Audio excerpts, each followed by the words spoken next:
नमस्कार दोस्तों, मेरा नाम अंशुमन सिंह है और आज मैं प्रोडक्शन एंड ऑपरेशन मैनेजमेंट के एक टॉपिक से रिलेटेड क्राफ्ट टॉपिक से रिलेटेड मैं क्वेश्चन डिस्कस करने जा रहा हूं। तो पहले मैं देख लेता हूं क्राफ्ट की रिक्वायरमेंट क्या क्या है।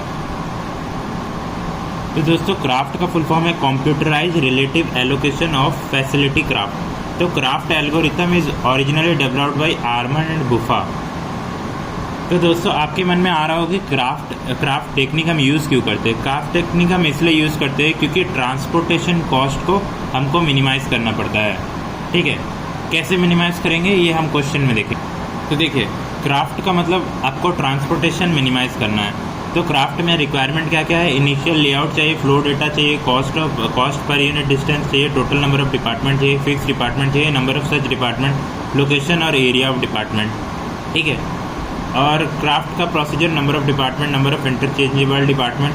तो इसमें बस हम इंटरचेंज करके ऑप्टिमम लोकेशन निकालते हैं जहाँ पे ट्रांसपोर्टेशन कॉस्ट को रिड्यूस किया जाए। तो इसलिए हम क्राफ्ट का यूज़ करते हैं। तो दोस्तों, हम एक क्वेश्चन से स्टार्ट करते हैं। यहाँ पे दिया हुआ है, considered the following initial layout with unit cost, use the craft pairwise interchange technique to obtain the desirable layout. तो यहाँ पे ABCD 4 डिपार्टमेंट दिया है और इसका डिस्टेंस दिया है। ये 4 है, ये 6 है, ये 4 है, ये भी 4 है, ये भी 4 है, ये 6 है, ये 4 है, ये 4 है। तो हम क्राफ्ट में कैसे निकालेंगे, इस क्वेश्चन को सॉल्व कैसे करेंगे। यहाँ पे आपका फ्लो मैट्रिक्स भी दिया हुआ है। फ्लो मैट्रिक्स आप देख सकते हैं, 1 1 3 है, 2 2 1 है, 0 2 2 है, 1 4 3 है। ठीक है, फ्लो मैट्रिक्स दिया हुआ है। अब हम इसको सॉल्व करने का कोशिश करेंगे। चलिए, तो ये जो लेआउट है, ये जो पहला लेआउट है, इसको हम बोलते हैं इनिशियल लेआउट। तो इसमें स्टेप 2 में हम क्या करेंगे? स्टेप 2 में हम सेंटर्ड निकालेंगे। इसका सेंटर्ड कैसे निकालेंगे? जैसे हम ए का सेंटर्ड निकालेंगे तो 2 कोऑर्डिनेट में निकालेंगे। ये कार्टेशियन कोऑर्डिनेट के फॉर्म में रहेगा। ए में देखिए, हम ये 0 कंसिडर करते हैं तो यहाँ से 4, ए का सेंटर्ड जियोमेट्रिक सेंटर्ड होगा। तो यहाँ से देखिए, ये 4 प्लस इसका हाफ कर दीजिए तो इसका हाफ हो जाएगा 2। ठीक है, ये वाई एक्सिस का है। एक्स एक्सिस में हम देखेंगे तो यहाँ से 3 आपका हो रहा है 3 से, अच्छा थोड़ा डायग्राम इनएक्यूरेट है। ठीक है, यहाँ से 3, तो देखिए यहाँ से अगर मैं 3 ले लिया, 3 से मैं ऊपर जाऊँगा 4 + 2 6। तो आपका एक्स एक्सिस में ये 6 का हाफ हो जाएगा 3 और ये इसका हाफ हो जाएगा, इस टोटल ए का हाफ हो जाएगा 2। ठीक है, 2 हाफ हो जाएगा तो यहाँ से 4 + 2 6 हो जाएगा। आप समझ पा रहे हैं कैसे मैं सेंटर्ड का सिलेक्शन कर रहा हूँ। सेंटर्ड मतलब ये जो रेक्टेंगल है, जो ये रेक्टेंगल है 6 4 का। ठीक है, ये जो रेक्टेंगल है, ठीक है, जो 4 और 6 का है, तो इसका देखिए, मैं इसका हाफ करूँगा तो 3 हो जाएगा और इसका हाफ करूँगा तो 2 हो जाएगा। तो सेंटर्ड ये लोकेशन है। ठीक है, सेंटर्ड लोकेशन को हम लेंगे तो x से YA ये हो जाएगा, XB YB ये हो जाएगा। XB YB हम कैसे निकालेंगे? यहाँ से टोटल 6 है, 6 + 2 हो जाएगा 8 x का लोकेशन, और ये 4 + 2 6 हो जाएगा। ठीक है, XB का लोकेशन। XC का लोकेशन और YC का लोकेशन हम कैसे निकालेंगे?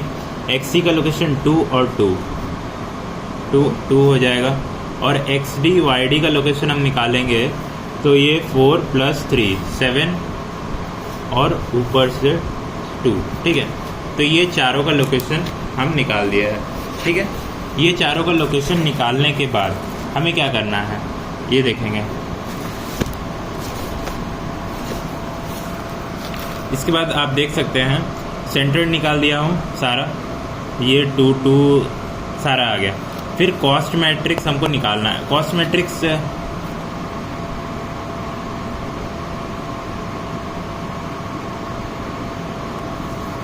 अच्छा, तो दोस्तों, जैसे कि मैं आपको बता दिया हूँ, कॉस्ट मैट्रिक्स दिया रहता है, फ्लो मैट्रिक्स दिया रहता है, ये क्वेश्चन में गिवन रहता है, और ये एरिया इनिशियल लेआउट दिया रहता है। अब हमको निकालना क्या होता है? हम लोग को ऑप्टिमम लोकेशन निकालना रहता है ताकि हम लोगों का ट्रांसपोर्टेशन कॉस्ट को डिक्रीज किया जाए। ठीक है, आप ये फॉर्मूला याद रखिएगा, DIJ होता है XIJ - XJ YI - YJ, मतलब ये डिस्टेंस का फॉर्मूला है। ठीक है, XI - XJ + YI - YJ। तो इससे हम डिस्टेंस निकालेंगे। कैसे निकालेंगे, चलिए ये फार्मूला का इस्तेमाल करके निकालेंगे। ठीक है, ये फार्मूला में हम बनाते हैं ABCD A B C और D। ठीक है, तो दोस्तों जैसा कि आप देख सकते हैं हम यहाँ पे डिस्टेंस मैट्रिक्स बना रहे हैं। इसको क्या है, डिस्टेंस मैट्रिक्स बोलते हैं। डिस्टेंस मैट्रिक्स कैसे बनेगा? डिस्टेंस मैट्रिक्स का हमारे पास फार्मूला है, फार्मूला आपको दिखा चुका हूँ ऑलरेडी, फिर भी लिख देता हूँ। चलिए, DIJ का जो फार्मूला है वो है modulus of XI minus XJ plus YI minus YJ। ये हो गया आपका डिस्टेंस मैट्रिक्स का फार्मूला। अब डिस्टेंस मैट्रिक्स का फार्मूला निकाल दिए, तो इस फार्मूला को यूज़ करके हम ये यहाँ का डिस्टेंस निकालें। तो A से A डिस्टेंस तो 0 ही होगा, तो हम इसे डैश से रिप्रेजेंट कर दिया। B से B डिस्टेंस 0 होगा, C से C डिस्टेंस 0 होगा, D से D डिस्टेंस 0 होगा। हाँ, तो दोस्तों देखिए, जैसे कि यहाँ पे सेंटर्ड हम दिए हुए हैं A और B का अगर हमें डिस्टेंस निकालना है तो देखिए A और B का डिस्टेंस कितना होगा। यहाँ से 3 में से 8 माइनस करेंगे, मॉडुलस तो है तो यहाँ पे मॉड है तो 5 हो जाएगा, और 6 में से 6 माइनस करेंगे तो 0 हो जाएगा, तो टोटल डिस्टेंस 5 हो जाएगा। तो हम यहाँ पे दोस्तों अब देखें, अब A से B का डिस्टेंस निकाल दिए 5। ठीक है, तो 5 हम यहाँ से लिख देते हैं और A से B यहाँ पे भी 5 हो जाएगा। आप यहाँ भी लिख सकते हैं, यहाँ भी लिख देंगे, क्योंकि ये A to B है और ये A to B है, दोनों एक ही चीज़ है।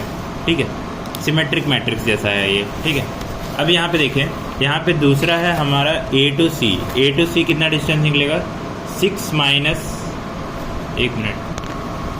तो दोस्तों देख सकते हैं ये जो दूसरा डिस्टेंस निकलेगा A से C तक, यहाँ पे 6 माइनस 2 4 हो जाएगा, 3 माइनस 2 1 हो जाएगा, 4 प्लस 1 हो जाएगा 5।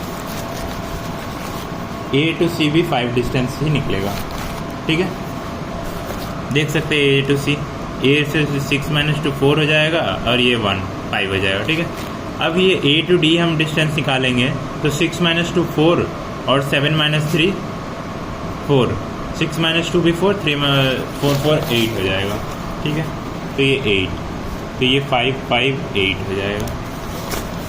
इसके बाद देखिए, इसके बाद हम B to C हम अपना डिस्टेंस निकालेंगे, तो B to C का डिस्टेंस हो जाएगा 4 और 6 हो जाएगा 10, तो B to C का डिस्टेंस हो जाएगा, B to C का डिस्टेंस 10 हो जाएगा, और यहाँ पे भी 10 हो जाएगा। अब यहाँ पे B to D का डिस्टेंस क्या होगा, 4, यहाँ पे 6 माइनस 2 4 हो जाएगा, और ये 1, 4 प्लस 1 5 हो जाएगा, 5। और लास्ट है C to D आ जाएगा आपका, ये तो 0 हो जाएगा, और ये 7 माइनस 2 हो जाएगा 5।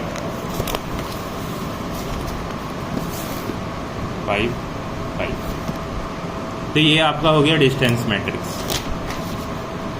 ठीक है, डिस्टेंस मैट्रिक्स बनाने के बाद हमें कॉस्ट कैलकुलेट करना है, तो कॉस्ट कैलकुलेट करने का हम फॉर्मूला लिख देते हैं कॉस्ट मैट्रिक्स का। तो इसके बाद हम टोटल कॉस्ट मैट्रिक्स निकालेंगे। टोटल कॉस्ट मैट्रिक्स ऐसे निकलेगा, देखिए आपका फॉर्मूला दिया हुआ है FIJ into DIJ into CIJ, ये 3 को मल्टीप्लाई करेंगे तो आपका निकल जाएगा टोटल कॉस्ट मैट्रिक्स। तो चलिए दोस्तों टोटल कॉस्ट मैट्रिक्स निकालते हैं। तो टोटल कॉस्ट मैट्रिक्स के लिए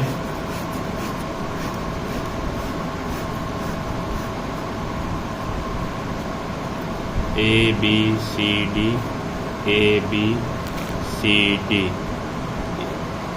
ठीक है। तो देखिए A से B जाने में ये एक्चुअली में ट्रांसपोर्टेशन को ऑप्टिमाइज़ करने के लिए है, तो हम यहाँ पे A से B, B से C, C से D जाने में कितना मतलब कॉस्ट लग रहा है, इसी को कैलकुलेट करने के लिए हमारा टोटल कॉस्ट मैट्रिक्स है। टोटल कॉस्ट मैट्रिक्स के लिए हमें ये 3 मैट्रिक्स को मल्टीप्लाई करना पड़ेगा। हमारा डिस्टेंस मैट्रिक्स निकल गया, डिस्टेंस मैट्रिक्स से DIJ निकल जाएगा। फ्लो मैट्रिक्स हमें क्वेश्चन में ऑलरेडी गिवन दिया हुआ है। देखिए दोस्तों फ्लो मैट्रिक्स ऑलरेडी हमारे गिवन है, जैसे कि यहाँ पे आप देख सकते हैं ये फ्लो मैट्रिक्स है। ठीक है, ये फ्लो मैट्रिक्स आपको ऑलरेडी गिवन होगा क्वेश्चन में। फ्लो मैट्रिक्स मिल गया, डिस्टेंस मैट्रिक्स मिल गया, और एक कॉस्ट मैट्रिक्स है। यहाँ पे कॉस्ट मैट्रिक्स या तो मैट्रिक्स दिया होगा या तो यूनिटी लिखा होगा। यूनिटी का मतलब आपको ऐसे ही करना है, 1 1 1 1 1 1 हर जगह डाल देना है, ठीक है। यूनिटी में 1 1 1 1 हर जगह डाल देना है। तो देखिए यहाँ कॉस्ट मैट्रिक्स आपको देखने का जरूरत नहीं है CIJ, क्योंकि ये ऑलरेडी 1 1 1 1 है, तो यहाँ पे आप देखेंगे नहीं। एक्चुअली में आपको फ्लो मैट्रिक्स और डिस्टेंस मैट्रिक्स ही देखना है। तो फ्लो मैट्रिक्स आपका दिया हुआ है, डिस्टेंस मैट्रिक्स आप निकाल देंगे, ठीक है। तो देखिए दोस्तों, जैसे कि यहाँ पे फ्लो मैट्रिक्स है 1 5 से मल्टीप्लाई हो जाएगा, ये जो है इन दोनों को ओवरलैप कर देना है। जैसे 1 5 से मल्टीप्लाई हो जाएगा, 1 5 से मल्टीप्लाई होगा तो क्या होगा, यहाँ पे 5 हो जाएगा, ठीक है। और यहाँ पे 1 5 से मल्टीप्लाई होगा तो ये भी 5 हो जाएगा। ये 3 8 से मल्टीप्लाई होगा तो 24 हो जाएगा। और यहाँ पे 2 5 से मल्टीप्लाई होगा तो 10 हो जाएगा। 2 10 से मल्टीप्लाई होगा 20 हो जाएगा। 1 5 से मल्टीप्लाई हो जाएगा 5 हो जाएगा। 0 5 से मल्टीप्लाई होगा 0 हो जाएगा। 2 देख सकते हैं आप, 2 जो है 2 10 से मल्टीप्लाई होगा 20 हो जाएगा। और 2 5 से मल्टीप्लाई होगा 10 हो जाएगा। और फिर लास्ट में 1 8 से मल्टीप्लाई होगा 8 हो जाएगा। और 4 5 से मल्टीप्लाई होगा 20 हो जाएगा। और 3 5 से मल्टीप्लाई हो जाएगा 15 होगा, ठीक है। तो ये हमारा टोटल कॉस्ट मैट्रिक्स है। टोटल कॉस्ट कैसे कैलकुलेट करेंगे?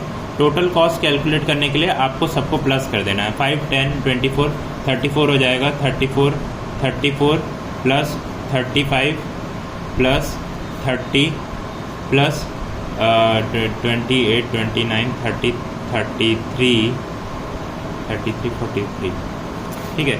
ये सारा को आप ऐड कर देंगे तो आपका टोटल कॉस्ट बाहर आ जाएगा। तो टोटल आंसर बाहर आएगा 142 रुपीज़, ठीक है। तो यहाँ का कॉस्ट बाहर हो गया, ठीक है। अब ये आपका इनिशियल लेआउट का कॉस्ट हमने निकाल दिया है, जो कि ट्रांसपोर्टेशन का कॉस्ट लग रहा है 142 rupees using the craft technique, ठीक है। और भी बहुत सारे टेक्निक है जो मैं बाद में डिस्कस करूँगा, जैसे कि कोरिलेप है और भी सारे टेक्निक्स है, मैं इसके बारे में बाद में डिस्कस करूँगा। तो दोस्तों इसके बाद हमारा आएगा पेयर ऑफ डिपार्टमेंट और रिमार्क। तो देखिए पेयर ऑफ डिपार्टमेंट में हम कैसे इसको निकालेंगे। पेयर ऑफ डिपार्टमेंट में इधर लिख देता हूँ पेयर ऑफ डिपार्टमेंट, और इधर पे मैं रिमार्क लिख लेता हूँ, रिमार्क, ठीक है। तो ये निकालेंगे कैसे, देखो यहाँ पे पेयर ऑफ डिपार्टमेंट में या तो कॉमन बॉर्डर होना चाहिए या तो कॉमन एरिया होना चाहिए।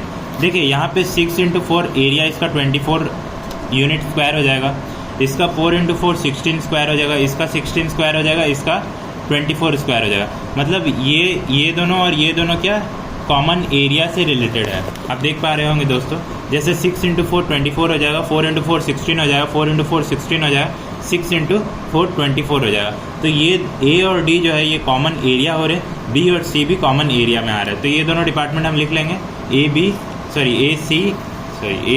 और B C, हाँ A and D B and C, ये दोनों किस से रिलेटेड है, कॉमन एरिया से रिलेटेड है, ठीक है, कॉमन एरिया। चलिए ये हो गया इतना तक। अब हमारा कॉमन बॉर्डर कौन कौन शेयर करता है।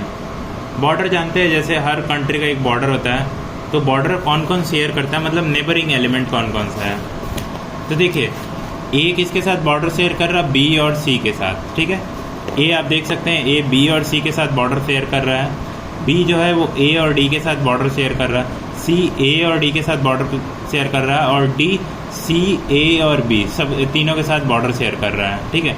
जो बड़ा वाला रेक्टेंगल है वो तीनों के साथ बॉर्डर शेयर कर रहा है, और जो स्क्वायर है वो दो पेयर के साथ बॉर्डर शेयर कर रहा है, ठीक है।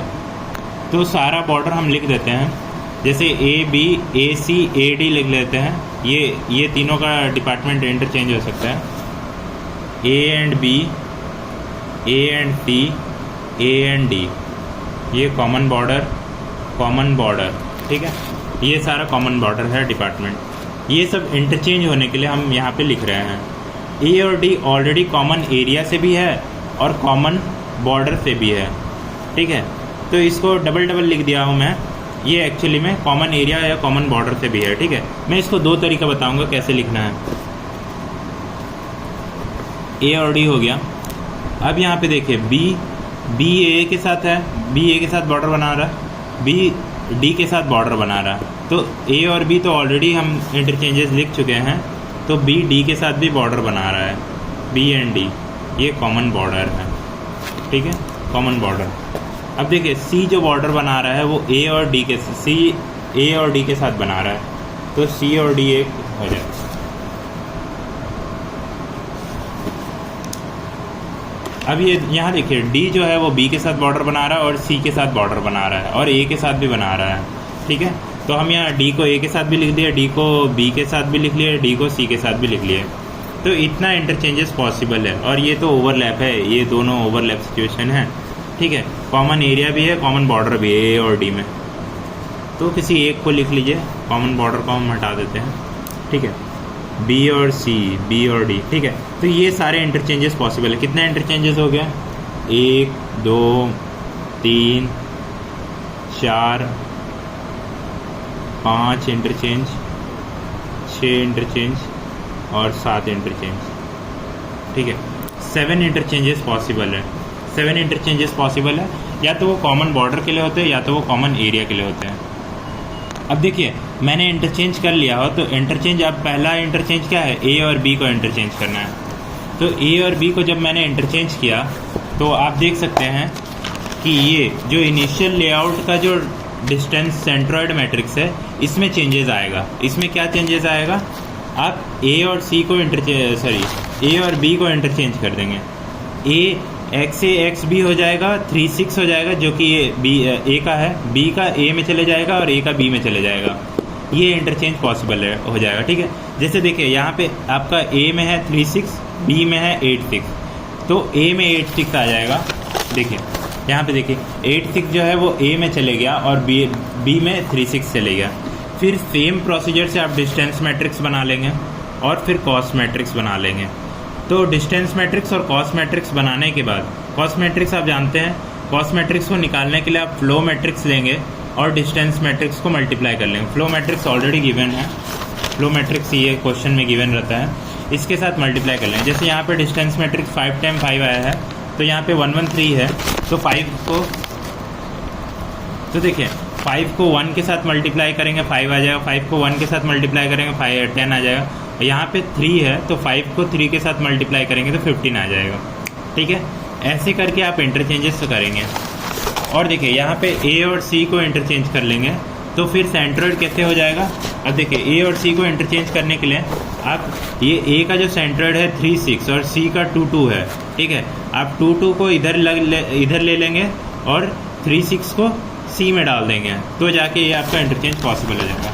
देखिए जैसे ये 2 2 ऊपर चले गया और 3 6 नीचे आ गया, आपका ए में 2 2 हो गया, जबकि ए में आपका क्या था? ए में 3 6 था, ठीक है।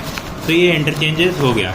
इंटरचेंज होने के बाद आप यहाँ पे कॉस्ट निकाले, फिर वही सेम टोटल कॉस्ट निकाल लेंगे। टोटल कॉस्ट निकालने के लिए डिस्टेंस मैट्रिक्स, फ्लो मैट्रिक्स और कॉस्ट मैट्रिक्स को मल्टीप्लाई करना रहता है। ये टोटल कॉस्ट मैट्रिक्स है, सॉरी ये कॉस्ट मैट्रिक्स नहीं है, ये टोटल कॉस्ट मैट्रिक्स है, टोटल कॉस्ट मैट्रिक्स है, ठीक है।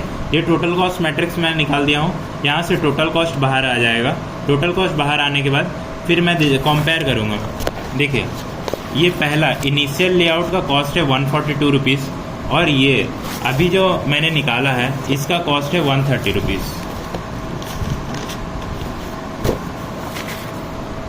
इनिशियल लेआउट का कॉस्ट है आपका 142 रुपीज़ का और आपका अभी जो लेआउट है उसका कॉस्ट है 130 रुपीज़, ठीक है। तो 130 रुपीज़ हम देख लिए। फिर हम ए और सी को इंटरचेंज करेंगे। ए और सी को मैंने बता दिया है कैसे इंटरचेंज करना है, और एक बार मैं बता देता हूँ। देखिए यहाँ पे जो सेंट्रॉइड है, ए का सेंट्रॉइड सी में चले जाएगा, सी का सेंट्रॉइड ए में चले जाएगा। तो अभी ए में 3 6 है और सी में 2 2 है, तो ए में 2 2 हो जाएगा। देखिए ए में 2 2 हो गया, 3 6 सी में चले गया और बाकी सब सेम है, ठीक है। और फिर क्या करेंगे? आप फिर से इसका डिस्टेंस मैट्रिक्स निकालेंगे, फिर से इसका कॉस्ट मैट्रिक्स निकाल लेंगे। फिर आप ए डी को इंटरचेंज करेंगे, फिर इसका डिस्टेंस मैट्रिक्स निकालेंगे और फिर आप इसका कॉस्ट निकाल देंगे, ठीक है। ये कॉस्ट निकल गया। और फिर आप बी और डी को इंटरचेंज करेंगे, फिर इसका डिस्टेंस मैट्रिक्स निकलेगा। फिर आपका ये कॉस्ट मैट्रिक्स नहीं है, सॉरी ये टोटल कॉस्ट मैट्रिक्स है, ठीक है। फिर आप सी और डी को इंटरचेंज करेंगे, फिर इसका डिस्टेंस मैट्रिक्स निकालेंगे, कॉस्ट मैट्रिक्स निकाल देंगे, फिर आप बी और सी को इंटरचेंज करेंगे, ठीक है। तो अब यहाँ पे निकल गया। अब यहाँ पे हम एक कंक्लूज़न दे देते हैं। तो दोस्तों जैसे कि आप देख सकते हैं यहाँ पे मैंने टोटल कॉस्ट और इंटरचेंजेस लिख दिया। जब मैं ए और डी को इंटरचेंज कर रहा तो 142 रुपीज़ कॉस्ट आ रहा, और जब मैं बी और सी को इंटरचेंज कर रहा है तो 142 रुपीज़ आ रहा। जब मैं ए और बी को इंटरचेंज कर रहा हूँ 130 रुपीज़ आ रहा, और जब मैं ए और सी को इंटरचेंज कर रहा हूँ तो 140 रुपीज़ आ रहा, और जब मैं बी और डी को इंटरचेंज कर रहा हूँ 144 आ रहा, और सी और डी को 138 आ रहा। तो इनिशियल लेआउट का टोटल कॉस्ट है 142 रुपीज़, ठीक है। 142 रुपीज़ से कम कौन कौन सा है? ये है 142 से कम, ये भी 142 से कम है, ये भी 142 से कम है, ये तीनों हैं। पर ये तीनों में से सबसे कम कौन सा है? ये वाला, ए और बी। तो हम ए और बी को इंटरचेंज करेंगे। तो अब कौन सा इंटरचेंज सेलेक्टेड हो गया? ए और बी। तो ए और बी को हम इंटरचेंज कर देंगे।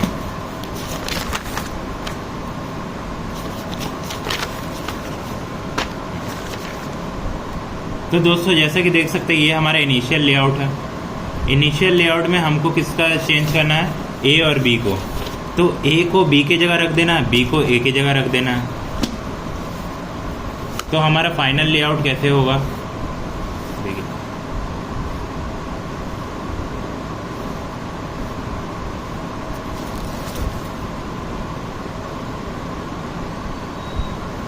ये हमारा फाइनल लेआउट बनेगा बी ए सी डी, ठीक है।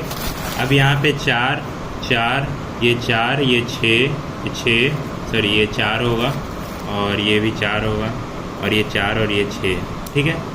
तो अब ये हमारा जो बन जाएगा आफ्टर इंटरचेंज, ये हमारा लेआउट बन जाएगा। तो देखिए दोस्तों, जैसे कि ए और बी का मैंने इंटरचेंजेस करा दिया है, तो ये हमारा लेआउट बन रहा था, ये हमारा लेआउट। तो इसका सेंट्रॉइड निकालना बहुत आसान है, एक्स ए वाई ए, एक्स बी वाई बी, और एक्स सी वाई सी, और एक्स डी वाई डी।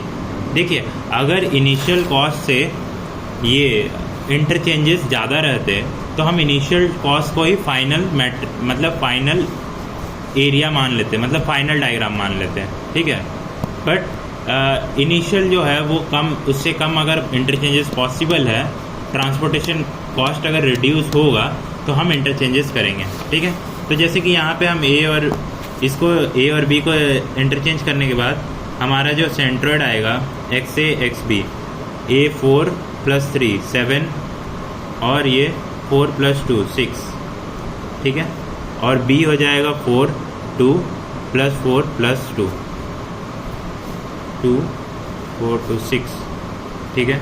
सी हो जाएगा 2 + 2 2, और डी हो जाएगा 4 3 7 4 3 7 हो जाएगा, और ये 2 हो जाएगा 2 2, ठीक है। इतना आप समझ लीजिए। ये सेंट्रॉइड निकाल लिया, आपका सेंट्रॉइड निकल गया। फिर इससे आप डिस्टेंस मैट्रिक्स निकालेंगे। तो देखिए, सेंट्रॉइड निकल गया, डिस्टेंस मैट्रिक्स फिर निकालेंगे, फिर कॉस्ट मैट्रिक्स निकालेंगे, फिर इसका टोटल कॉस्ट आएगा 126 रुपीज़, ठीक है। अब यहाँ पे देखिए, अब ए और बी तो ऑलरेडी इंटरचेंज हो चुका है, तो ए और बी को हम और एक बार इंटरचेंज नहीं करेंगे। ए और बी हमारा और एक बार इंटरचेंज नहीं होगा, ठीक है। यहाँ मैंने गलती से लिख दिया है, ये इंटरचेंजेस पॉसिबल नहीं है, ठीक है। अब देखिए, ए और बी इंटरचेंज नहीं होगा, ये मैंने भूल लिखा है, गलती लिखा है, ये पॉसिबल नहीं है, ठीक है। अब देखिए, बी और सी इंटरचेंज हो सकता है। देखिए, बी सी कॉमन एरिया है, ए डी कॉमन एरिया है, ये दोनों इंटरचेंजेस हो सकता है, ठीक है। और इंटरचेंजेस देखिए, यहाँ पे कौन कौन से इंटरचेंजेस पॉसिबल है। बी सी कॉमन एरिया भी है और कॉमन बॉर्डर भी है, A D common area common border, तो ए डी और बी सी, और सी डी और ए बी तो इंटरचेंज पॉसिबल नहीं है, सी डी, तो 3 इंटरचेंजेस यहाँ पे पॉसिबल है। यहाँ पे आपका बी सी कॉमन बॉर्डर, या फिर कॉमन बी सी, हाँ बी सी या कॉमन बॉर्डर, या फिर कॉमन एरिया भी लिख सकते हैं। इसमें आप मतलब जो आपका इच्छा करे वो लिख सकते हैं। कॉमन बॉर्डर भी है, कॉमन एरिया भी है। ए डी भी आपका कॉमन एरिया कॉमन बॉर्डर है। सी डी जो है वो कॉमन बॉर्डर है। सी डी आप देख सकते हैं दोस्तों, सी डी जो है ये एरिया कॉमन नहीं है, इसका बॉर्डर कॉमन है। इसका एरिया 16 यूनिट है और 16 स्क्वायर यूनिट है, और इसका यूनिट है 24 स्क्वायर यूनिट है, ठीक है। अब यहाँ पे देखिए इंटरचेंजेस ए और बी, ये सॉरी ये मैंने गलत किया है, हाँ, तो बी और सी का इंटरचेंजेस पॉसिबल है। बी और सी का इंटरचेंज करेंगे, बी और सी में इंटरचेंज कैसे करेंगे, अब ये जो लेआउट हो जाएगा ना, ये आपका इनिशियल लेआउट होगा और सारा इंटरचेंजेस इसके ऊपर होगा, ठीक है। तो जैसे कि ये आपका इनिशियल लेआउट मैंने निकाल दिया है, ये आपका सेंट्रोइड पॉइंट सब आ रहा है, सेंट्रोइड पॉइंट, ठीक है। सेंट्रोइड पॉइंट ये सारा है, सेंट्रोइड पॉइंट ये आने के बाद अब क्या करेंगे, बी सी को इंटरचेंज कराएंगे। तो देखिए 7 6 तो सेम रहेगा ए का, बी और सी इंटरचेंज हो रहा है, तो बी का 2 6 इधर चले जाएगा और बी का सी में चले जाएगा और सी का बी में चले जाएगा और डी का, मतलब ये लेआउट जो हो जाएगा ये इनिशियल लेआउट जैसा कंसिडर होगा, ठीक है। इसके बाद आप कॉस्ट निकालेंगे, इसका कॉस्ट बाहर आ गया, ठीक है। इसके बाद सारा इंटरचेंजेस का कॉस्ट निकाल देंगे, सारा इंटरचेंजेस का कॉस्ट मैं समराइज कर दे रहा हूँ। तो दोस्तों जैसा कि आप देख सकते हैं बी और सी को इंटरचेंज करने पे आपका कॉस्ट हो जा रहा है 134 रुपीज़, ए और डी को इंटरचेंज करने पे 134 रुपीज़ और सी और डी को 146 रुपीज़। तो ये आपका तीनों कॉस्ट आ जा रहा। तो आपका इनिशियल लेआउट का जो कॉस्ट था, जो इनिशियल लेआउट हो गया था, मतलब अब यहाँ पे इंटरचेंज ही ये इनिशियल लेआउट जैसा कंसिडर हुआ जाएगा, ठीक है। तो इसका कॉस्ट अगर हम देखेंगे तो इसका कॉस्ट आया था 126 रुपीज़ और ये कॉस्ट सबसे कम है, ये सारे इंटरचेंजेस से ये कॉस्ट सबसे कम है। इसका मतलब क्या है, आपका जो लास्ट लेआउट होगा वो ऐसा ही होगा, बी सी, सॉरी एक मिनट,